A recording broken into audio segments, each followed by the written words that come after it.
across Texas. The issue is. I'm Rudy Koski in Austin. I'm Greg Krugen in Houston. And I'm Stephen Dial in Dallas, and this is Texas. The issue is. The issue we have is certainly appropriate for the recent spike in temperature that took place a few days ago. State lawmakers pushing a couple of hot bills that some advocates for renewable energy claim could pull the plug on existing and future projects. HB 3356 and its companion SB 715 require solar and wind farms in Texas to have a backup supply system. That's to run when the wind does not blow and the sun goes down. I spoke to energy expert Ed Hurst from the University of Houston about why he thinks this reoccurring fight over what is the best way to supply the power grid could leave parts of Texas in the dark this summer. Well, it's really too late for the legislature to push anything other than renewables at this point. The time to act was 2021. If the gas turbine industry is going to be in trouble and delayed, why hit the brakes on wind and solar now and put these extra restraints on? That is the question. We're in a catch-up mode, and unfortunately, we're not going to be able to catch up. We don't have enough natural gas, coal, and nuclear power plants to cover full demand on the Texas grid. In fact, today, without wind and solar, we would be having rolling blackouts. The bill does give an option and say if you don't put natural gas generator as a backup, have battery power as a backup. Why is that a bad idea? They're going to be required to do that eventually. We will get to the point where we have enough battery backup, but there's nothing in the bill that requires natural gas generators to add battery backup. So we need the manufacturers to scale up to deliver them. And the business and the industry is growing, but it's not growing as fast as we need it to. Some officials from the renewable industry don't like this idea of being mandated to have battery power, standby backup power now. And they're saying that this is going to shut down all renewables in the state or a big chunk. Are they overselling? Are they just being Chicken Little? It's going to impose a greater cost that they will have to flow through to the customer. It will slow down the rate of adoption for renewables. I don't think it's as extreme as they say it's going to be. But really, we have to step back and look at this from a broader perspective. What is this going to do for the business environment for Texas if we're restricting access to the grid? If we're restricting the growth of power supply, this is going to keep businesses out of Texas. The long-running argument against wind farms here in Texas has always been it's a blight on our beautiful landscape, these giant monsters that are spinning constantly. And so there's legislation in play that says anything that's built offshore cannot plug in. Are we cutting our nose off to spite our face if we are in such a crisis right now that we're just dooming ourselves to a blackout? Yes, we are. I mean, that's just a vanity argument. It makes no sense at all. But keep in mind, we had offshore leases last year or 2 years ago. Nobody actually bid for them. Retiring the wind turbines is an extreme cost. Nobody knows how to take apart these indestructible turbine blades at the end of their useful lives. Solar farms are pretty easy. You just pick them up off the ground and cart them off. We have the largest renewable energy fleet in the nation, much larger than California. And, we need to expand this now. Well, the easy word to describe that interview to me is blackout. So I'll go with something different, something that I think we'll all be searching for this summer, and that is shade. Stephen, give me a word. My word is compromise. Okay, Greg, what's your word for what you just heard? Rudy, I'll go with an old favorite, boondoggle. Oh, we're going to revisit that in a moment. We'll take that to the break, and when we come back, the Texas Trio will discuss this renewed fight over renewables.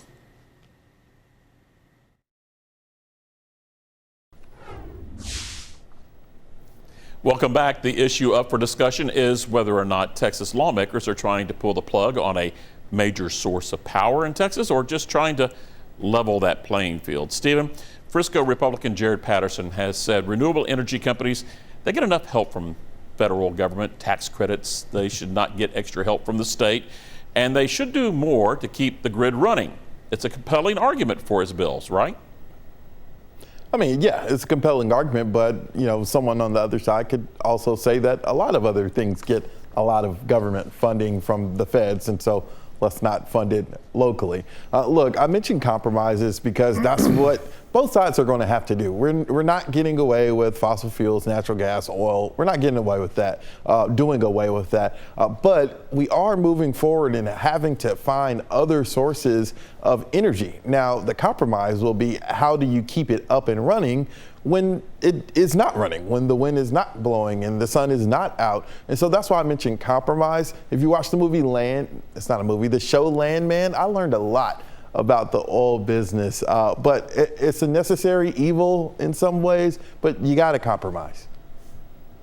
Yeah, and also the problem that I've looked at is that trying to build up these new gas turbines, plants and all that is still, there's a huge back order for the material that's needed. So we are running out of time. Ed mentioned that. Renewables are also facing what may be the strongest legislative headwind since the blame game and finger pointing that came after the winter storm of 21. The Biden administration's Green New Deal made renewables a hot political issue, with President Trump pulling back and throwing some shade, there's my word, on incentives for renewable. Hey, Greg, a lot of wind farms around Corpus Christi, a lot West Texas, providing income to local farmers and ranchers. This sounds a little familiar. School choice fight, pitting rural versus urban, another bloodbath. What do you think? Rudy, nearly 2 decades ago, Texas energy writer Robert Bryce said to me, quote, "Renewables will be economic when they're economic." And the brutal fact is, without the heavy subsidies they've been gifted year after year after year, they still wouldn't be economic. In the meantime, as wind and solar have been pushed into profitability by subsidies, any new natural gas generation, and this, the top natural gas producing state in the nation, has been crowded out of a market that's been rendered uncompetitive, even with the billions in cheap financing and incentives approved by the last legislature. The risk-reward formula just doesn't add up. So we're stuck with gobs of wind and solar with zero guarantee of reliability, and just crossing our fingers we can make it through a scorching summer and avoid a boondoggle. For me, mandating battery backup seems like a reasonable ask. And if that makes you unprofitable, get out of the way of reliable, dispatchable generation. Boy, Greg bringing the hammer. Well, Ed Hurst seems to believe that we missed the boat on getting new natural gas power plants online. Mentioned that just a few moments ago. Stephen, there is a low-interest loan program that was created to spur construction, but it has had mixed results. That gets back to Greg's, all right, we're not going to do renewables. What are we going to do? Go walk around in the dark? Well, I hope not, right? I mean, that's why, we have to get everyone in a room, right, and hash this out. And I understand what Greg is saying to the point of, okay, you have this renewable source, so what are you going to do when that source is not providing? But on the flip side, you also have to look at, yes, the Texas miracle is what's made Texas a great state and what continues to be, but eventually, will it run out is the question. Okay, I'm going to throw Greg's word right back at him. There's been a lot of talk about how small nuclear reactors, they can maybe help prop up the grid eventually. And there's legislation to actually help push that. But Hurst warns that technology, still hasn't been developed, and it's a taxpayer boondoggle. There's sea drift down there in Houston, right, Greg? But that's Absolutely. Still 5 years away. Yeah, no doubt 5 years at least. Look, lots of experts say adding to the nuclear fleet is the logical choice for decarbonization and land use, but rapid development faces immense regulatory, financial, and even psychological hurdles. Team Trump is talking a big game on nukes, setting a preliminary goal of quadrupling the number of plants by 2050. But that's a staggering 12 new facilities per year, each year, for a quarter century. And I don't know anyone who's betting that will actually happen, and that includes you, my brothers. You're right. All right, still ahead. All right, let's move on. Yeah, still ahead. Senator John Cornyn proposing the death penalty for undocumented killers, and looking to recapture billions in border security expense for Texas taxpayers. We'll be right back.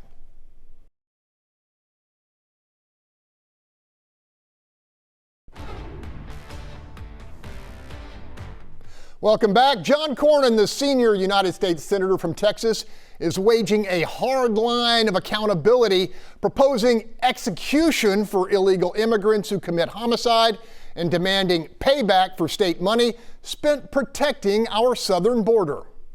Senator John Cornyn, you have introduced legislation that, if passed, would subject illegal immigrants who kill Americans to the death penalty. What is the message? Well, the message is that if you are in the country illegally and you commit a crime resulting in a fatality of an American citizen, that you could forfeit your life.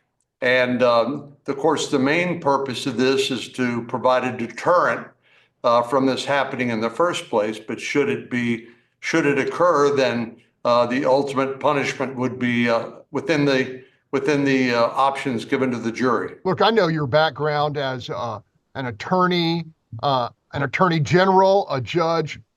Why is this necessary? Do we have current law that does the same thing? Well, we don't have a federal law that does that. And you're right, state law could deal with this, but in many states that don't have the death penalty, that's not available. So this provides a backstop or a federal option. Senator, you have been at the tip of the spear in trying to get Texas reimbursed for the billions of dollars our state taxpayers have spent doing the job that the Biden administration refused to do when it comes to border security.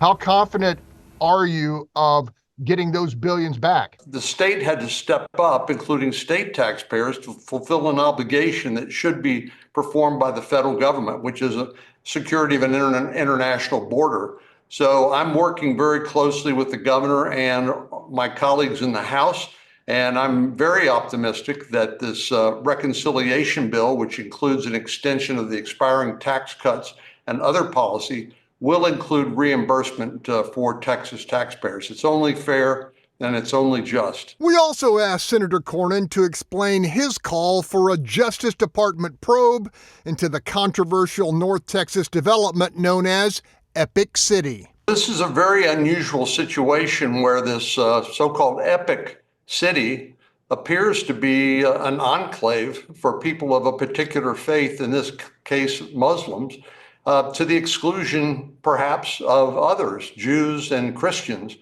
Look, if you're an American, you can worship or not worship as you see fit. You can choose to worship in your own way, and that's fundamental. That's fundamental to who we are. But you cannot discriminate against people of other faiths and exclude them from places like this Epic City. So I've asked the Department of Justice to investigate this, the Civil Rights Division, and they have granted my request and are looking into it. I know other state officials are looking into it as well, but this isn't attacking a particular religion. This is saying that all religions ought to be free and people ought to be free to practice their religion in the entire state and not excluded from enclaves like this Epic City. And oh, by the way, Cornyn faces a cage fight for political survival in the Texas Republican primary, now less than 11 months away. Stephen, Cornyn has a virtually perfect voting record when it comes to alignment with Donald Trump, and yet the far right calls him a rhino. Now, do you think this capital punishment for alien killers push is a tactic to harden up his image? Absolutely. Come on, it's a campaign year. Now, does the senator genuinely probably believe or want this to happen? Yeah. But it is a campaign year. He is being criticized by the reddest of red of the base. And, you know, the primary is the reddest of red of the base that shows up. And so, yes, the senator, answered your question saying they don't have this type of penalty on the federal side. You have a president who may be willing to have this type of penalty when it comes to the feds doing death penalty or not. That's always a back and forth every couple of years. And so, yes, it's a tactic for him to look better, his profile to look stronger when it comes to immigration, but it's also probably a bipartisan topic. that some people may agree with. Yeah, I agree with that. Rudy, Cornyn is leading the campaign to claw back billions in border security cash spent by us Texas taxpayers during the Biden years. If he delivers the bacon, so to speak, will that help his reelection argument with Republicans? Yeah, it's a lot of bacon, too. What, $11 billion to $20 billion? We see $5. That'll be a great thing, right? You know, I think his detractors will say getting any reimbursement is just part of the job, right? And it's something that he's expected to do. So no gold star. It would be more of a campaign issue, though, if he didn't fight for a federal payback, right?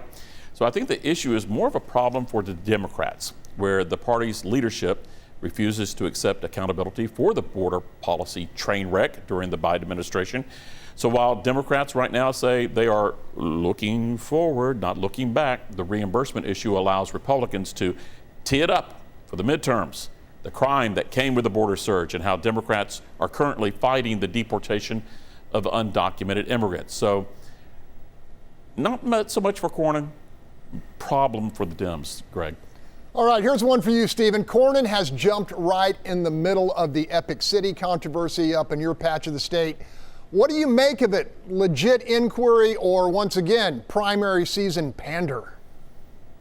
I think it's a little of both. And this is not beating up on the senator. I would say the same thing with Ken Paxton. And, you know, he is looking into this same topic. Governor Abbott is looking into this topic. But there is some genuine interest to see what is going on there. But I think we have to wait and actually see what is going on there. But it's twofold. Is it him doing, a service to his constituents? Yes, because some people are interested about it. But I'll also tell you, in the political realm, that's not the biggest or top 5 topic that I'm hearing up here in North Texas. All right, Rudy. There's been some recent reporting, Rudy, that Texas independents would rather vote Democrat than cast their ballot for Ken Paxton in the general election.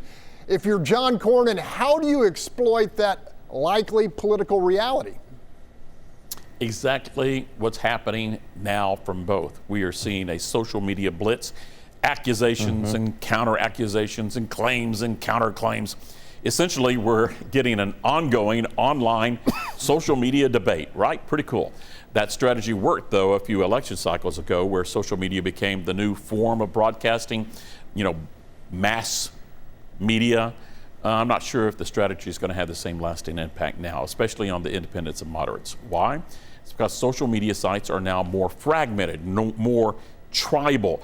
Plus, there are now new ways to just turn off all of the political noise that's targeting your smartphone, so you don't have to listen to it. So at some point, I think Cornyn may have to go old school to reach moderates and independents. Use a sports phrase, play some small ball.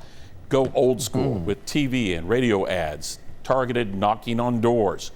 That's how you reach the moderates. That's how you reach the independents who will stay at home without a real good, solid reach out. Cornyn has a lot of work to do, right? To win the primary. And he can't rely on crossover voting for Democrats. Why? They want Paxton. And why not? Recent polling recently shows a candidate like Colin Allred, who got creamed by Ted Cruz, has much more support in the general election against Paxton, which could end up flipping the U.S. Senate back to the Democrats in 26. Greg? Quickly, Stephen, about 15 seconds on that.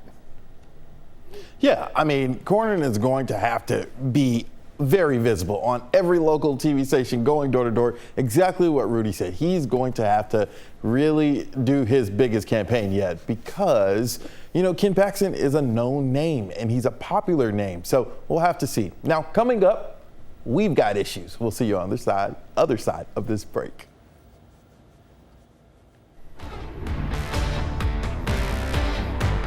All right, this segment is called We've Got Issues. It's one of my favorite segments because you really get to see the personality. My issue is sports related, no shock there.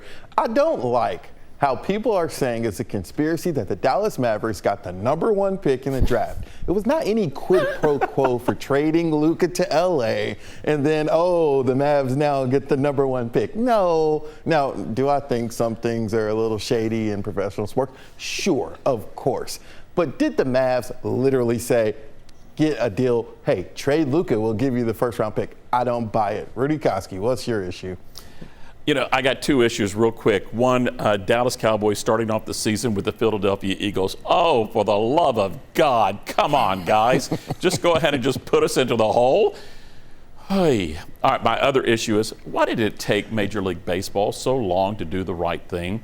Letting, Pete Rose needed to be in Coopertown. You know, you didn't have to bring him back into the baseball, but he needed to be in the Hall. Same thing with Shoeless Joe. Come on, guys. You know, it just, it felt, some relief, but it also felt wrong in regards to that it took Major League Baseball this long to let two iconic figures into the Hall. That's my issue. You going to ask me what my issue is? Come on, Stephen. My issue is the jet. You know, the 747 President Trump wants to accept from Qatar.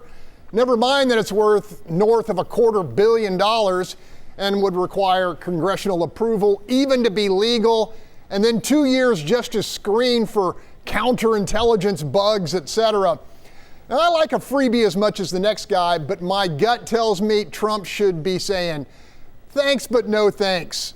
So how about this? Just build us a Statue of Liberty for the West Coast, or better yet, the Gulf Coast. What do y'all think? In the ship channel.